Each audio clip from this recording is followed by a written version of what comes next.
I want to alert you to a quick change in the calendar. As I mentioned earlier, Chairman Timken will be stepping up to speak first, and I'll figure out the order as I go for the rest of the notes. I just want to introduce her to you. She's got a very long biography, and I'm not going to go into that because it is very long. And it's long because she's been such an accomplished person in the private sector for so many years. But let me cut to the chase, and I mentioned this to a few of you in the VIP room. She is the most effective the most effective Republican Party chairman of any state in this country. Absolutely, without a doubt. I think the officials up here will agree with me. When she volunteered to serve the Ohio GOP, frankly, the state party was in real trouble. It was mostly broke. The former administration had control over a lot of the members of the state central committee. So when she was elected in January of 2017, she won by a margin of 1 vote. However, in January of this year, she was unanimously reelected by the same state central committee without opposition. And that is because everything she accomplished during those 2 years in her office. Her organizing and fundraising skills are unmatched. The state party is no longer broke. I don't know the exact numbers, but I know it's got 7 digits associated with it, I think, that you've been able to raise over the course of the last couple of years. I want to have you recall just for a second, that blue wave, remember that blue wave thing we kept hearing about, this blue wave, it's going to roll over everything, it's all blue. She built this dam right along the Ohio border, Ohio River up the side into Pennsylvania, all the way over into Indiana. Chairman Timken and her staff at the Ohio GOP, in cooperation with our candidates on the statewide ballot, stopped that blue wave right here in Ohio.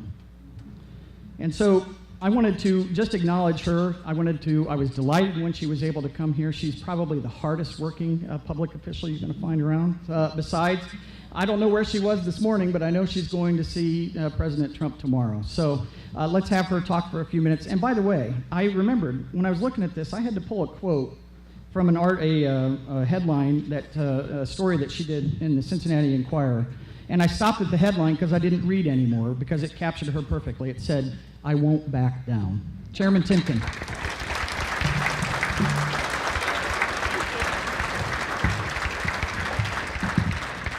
Thank you, Chairman Schrader, for that nice introduction. Wow, what a great crowd. Over 400 people here tonight. What an accomplishment.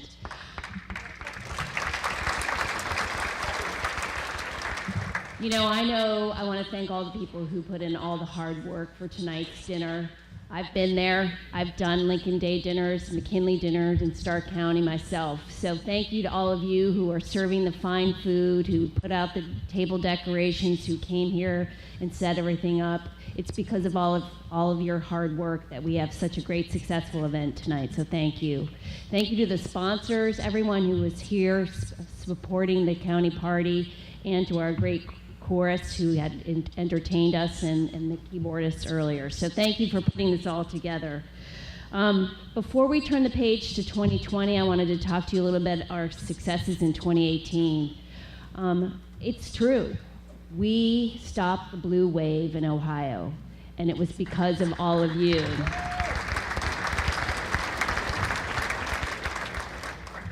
You know, we had the greatest night in November of 2018. We elected Governor Mike DeWine and John Husted, and it's all because of your support. You were the ones that helped us turn out the largest voters ever in a governor's race, and Mike DeWine won 79 counties in Ohio, dashing Richard Cordray's hopes. You know, and Governor DeWine's off to a great start. He has one of the most diverse cabinets in Ohio's history. And as he promised on the campaign trail, he's standing up for our conservative values and making sure our state works for everyone, every person in every corner of the state of Ohio. And he's been moving quickly to defeat the opioid crisis, address some of our family crises, focusing on the young and the unborn. And Mike DeWine will continue to fight for Ohio, just as John Husted is fighting for workforce development to make sure that the businesses around the state of Ohio have the workforce that they need to make sure they grow and prosper. let's also talk about our down tickets, one of whom is here, Frank LaRose. We had a great night. You know, the Democrats kept saying, you're not going to win any of your statewide races. There's just no way. You can't sweep it all again. But we did it again with Frank LaRose, Dave Yost, Keith Faber, and Robert Sprague. What a great ticket. Ohio is in good hands because of them. So a great round of applause to all of you. They were great candidates. They worked really hard. They showed up. They talked about their conservative values, and they knew that Ohio voters would show up for them. But we also protected all of our congressionals, didn't we? You know, I think we were one of the few states that didn't lose one single Republican congressional candidate. And that's in large part because of the two gentlemen who are here in this room, Congressman Latta and Congressman Jordan. They all fight for you every day in Washington, and believe me, I know they're fighting a little bit harder with Nancy Pelosi as their speaker right now, right? I can't imagine what that life is like. But it's because of all of you, the ones who in this room, who made phone calls, knocked doors, showed up, supported the candidates. You know, in 2018, the Ohio Republican Party, with our volunteers in each of our campaigns, we made over 5 million voter contacts. That's doors knocks and phone calls, and I was out there myself. It's so important. So I know the chairman encouraged you, get involved. You know, even if it's a half an hour, you can make a ton of phone calls in a half an hour.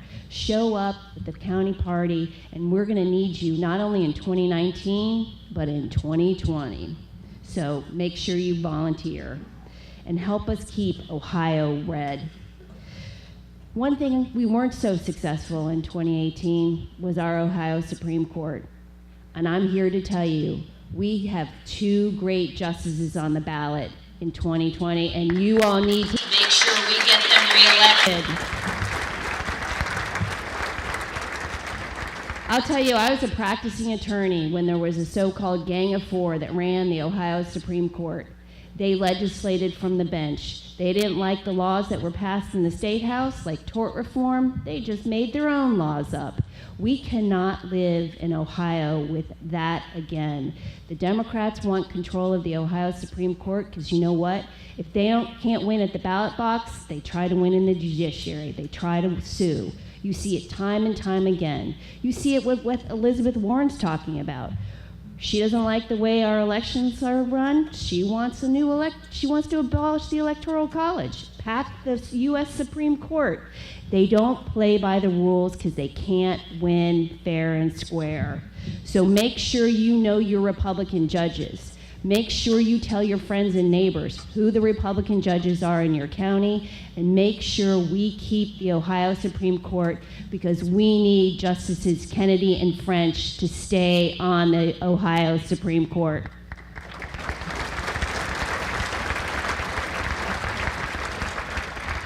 And I think they're pretty top-notch,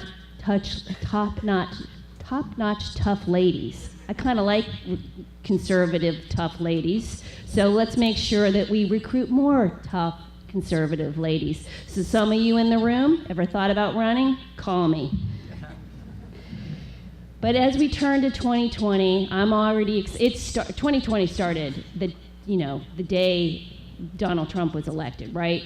But it's even in more full force. I've already been working with the Trump re-elect campaign, with the RNC. We're making sure we are crossing our T's and dotting our I's to make sure that President Trump wins Ohio and wins re-election in 2020.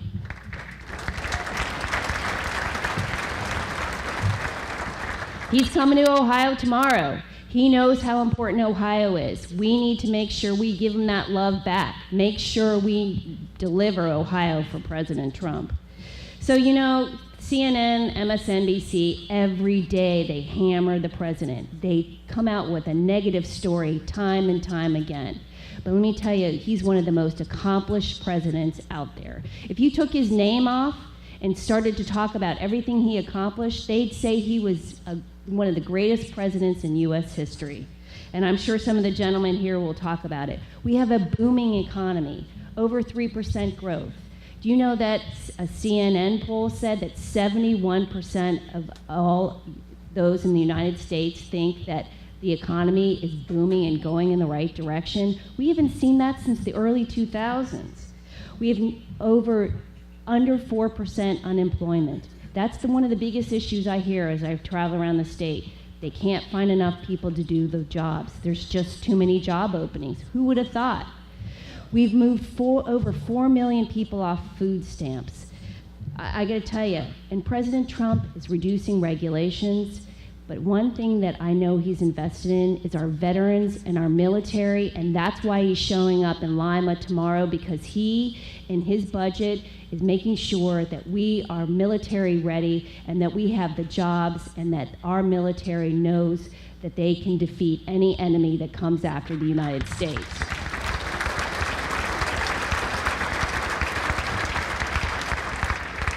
And he's fighting for our border security. You know, the Democrats are pushing for the Green New Deal that's going to cost $93 trillion. The AFL-CIO came out and said, we hate that idea. That's a job-killing idea. I joked the other day with this Green New Deal, they want to eliminate cows. What are we going to eat, lima beans? I mean, seriously, they have lost their minds. But President Trump is laser focused on making sure that our United States is protected, and he's going to build that wall despite what the Democrats want to do. One of the, I think is, I talked to you a little bit about the judiciary, and one of the most important things this president has done is appoint over 90 judges to the bench. Those judges will be there for life and will make sure they protect our United States Constitution. And I'm proud to say of the 2 justices he appointed, Gorsuch and Kennedy. Did he appoint you to the U.S. Supreme Court? Not yet. I'm working on it. Kavanaugh. They are going to be great justices, and that is a proud accomplishment of President Trump. But let me tell you, despite the fact that the Democrats have put up, 400 candidates, as we said tonight, there's probably more coming. We can't take it for granted. We cannot let up. We had great success in 2018, and there's this narrative out there that Ohio is no longer a swing state. Let me tell you, if we don't keep fighting every day, we will not win. I don't know, you didn't hear my biography a little bit, but I'm a rugby player. I didn't wrestle, Congressman. I didn't wear a helmet.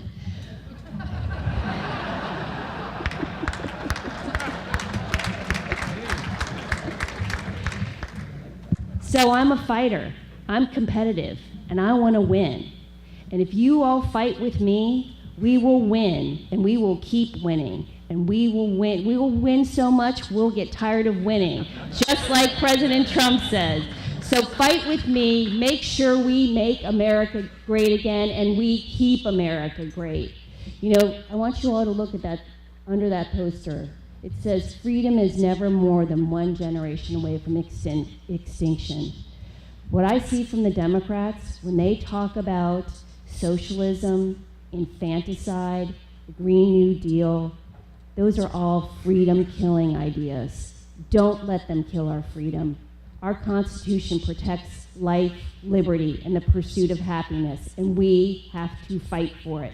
So fight with me. Thank you all for coming out here tonight. God bless you all. Have a great evening, and I'm going to go get ready for President Trump tomorrow. Thank you.